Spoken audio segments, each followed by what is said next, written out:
కొడుకులు తమ తండ్రిని మాదిరిగా పెట్టుకోలేకపోయారండి. ఇశ్రాయేలు ప్రజలకి దేవునికి మధ్యలో వీళ్ళుండి యాజకత్వం చేయలేకపోయారండి. సాతానికి చోటిచ్చారండి.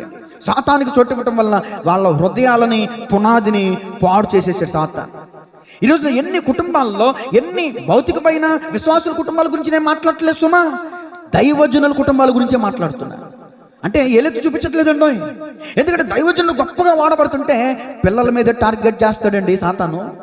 ఇక్కడ ఒక దైవజనుడైన ఏలీ పిల్లల్ని కాదండి, సమూయేలు గురించి నేను గత వారం చెప్పాను, మరలా చెప్తున్నాను. ఒక గొప్ప ప్రవక్త, ఒక గొప్ప దైవజనుడు, ఒక గొప్ప దీర్ఘదర్శి, నీతిమంతుడు, న్యాయాధిపతిగా ఉన్నవాడండి, రాజును అభిషేకించిన వాడండి. అలాంటి వ్యక్తి కడుపున పుట్టిన 2 పిల్లలు తీసుకుని న్యాయాధిపతులుగా చేశాడు సమూయేలు. చేస్తే ఆ యొక్క సమూయేలు 2 పిల్లలు ఏమైపోయారు తెలుసండి? న్యాయాన్ని త్రిప్పి వేశారంట. రిఫరెన్స్లను ఇస్తే టైం సరిపోదు కాబట్టి చెప్పుకుంటూ వెళ్ళిపోతున్నానండి.